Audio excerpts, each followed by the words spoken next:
पहली बात तो ये, हमारे बाज लोगों के ज़हनों में, सादा दिल लोग, वो समझते हैं कि पूरी दुनिया में एक ही दफा आ जानी चाहिए। ये कोई इलाकाई खिलाफत तो नहीं हो सकती, खिलाफत तो आलमी होती है। उनसे मैं कहता हूँ, आलमी खिलाफत कब थी जनाब? ये तो ना खिलाफत राशिदा में आलमी थी। क्या हिंदुस्तान शामिल था उसमें? क्या चीन शामिल था? क्या यूरोप शामिल था? और सबसे बड़ी बात ये, अगर एकदम पूरी दुनिया पर खिलाफत कायम हो सकती तो हुजूर के दस्ते मुबारक से होती, लेकिन नहीं हुई। नतीजा क्या निकला? एक मुल्क में हुजूर ने कायम कर दी, जजीरा नुमाए अरब, यहां खिलाफत कायम हो गई, हुजूर खलीफा है। अब वो नुक्ता कौन सा होगा, नुक्ता आगाज कौन सा होगा? इसमें पहली बात तो मैंने कहा, जो शक करेगा उसका फिर ईमान मशकूक है। होगा, लाजिमन होगा, ग्लोबल होगा, पूरी दुनिया में होगा।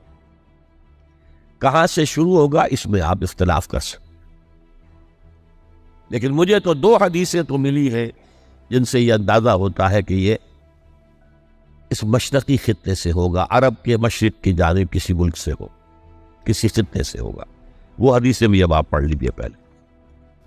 फिर मैं कह रहा हूं, ये खजाना है जो हमने आपकी खिदमत में पेश किया है, काश कि आप इसकी कदर कर सके। ये हदीसें आपको अजबर हो जाए, याद हो जाए, लौहे कल्ब पर नक्श हो जाए। हिंदुस्तान और खुरासान यानी मौजूदा अफगानिस्तान का जिक्र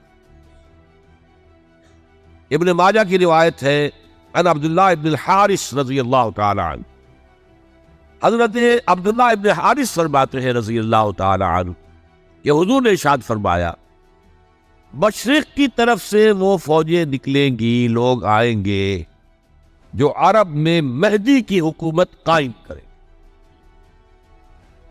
ये मेहदी कौन होंगे इसका जिक्र मैं जरा बाद में करूंगा, लेकिन नोट कर लीजिए कि मेहदी से पहले लाजिमन किसी मशरकी इलाके के अंदर वो निजाम कायम हो चुकेगा, तब वहां से फौजें आएंगी ना।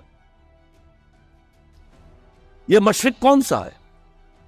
अरब के मशरिक में आप चलिए, ईरान भी आ जाएगा, अफगानिस्तान भी है, पाकिस्तान भी है, और अगर उसे और तौसीह दें तो हिंदुस्तान भी है। यह है अरब का मशरिक, इससे फौजें जाएंगी। इसका क्या मतलब है कि इसमें से किसी जगह पर निज़ाम खिलाफत पहले कायम हो जाएगा, ताकि वहां से फौजें जाएंगी जो जजीरा नुमाए अरब में हजरत मेहदी की हुकूमत को कायम करे। अब दूसरी हदीस सुनिए, ये सुनन इब्न माजा की हदीस थी जो मैंने आपको सुनाई, आपने पढ़ी। दूसरी, अन अबी हुरैरा रज़ियल्लाहु तआला अन्हु,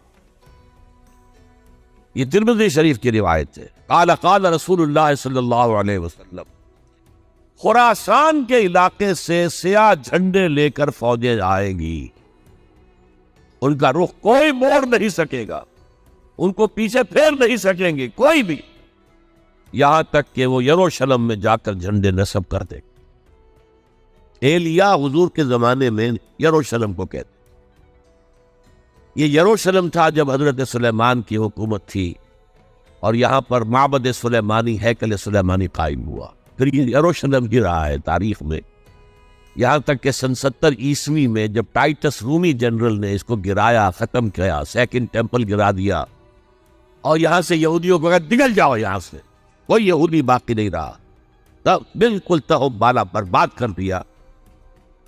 उसके कोई 150 साल बाद हेड्रियन, रोमन एम्परर हेड्रियन, उसने फिर दोबारा आबाद किया इस शहर। 150 साल तक ये बिल्कुल बंजर और बिल्कुल गैर आबाद हुआ।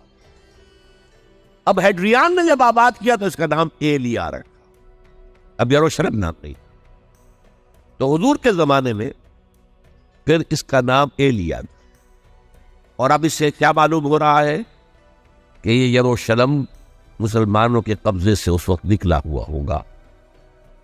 एक दफा पहले निकला था, सन 1099 ईस्वी में मुसलमानों के हाथ से निकला, क्रूसेडर्स, ईसाइयों ने आकर इसको कब्जे में किया, लाखों मुसलमानों को मारा, कत्ल किया। उसको 1187 ईस्वी में वापस लिया है। किसने लिया है? Salahuddin Ayyubi Kurd. अरब खोखले हो चुके थे, अरबों ने खोया, वापस नहीं ले सके। बहुत हुकूमत कर चुके थे, 400-500 बरस की हुकूमत करके, और उनके ऐश और उनके आराम अब उनमें जान नहीं थी कि वो वापस ले सके।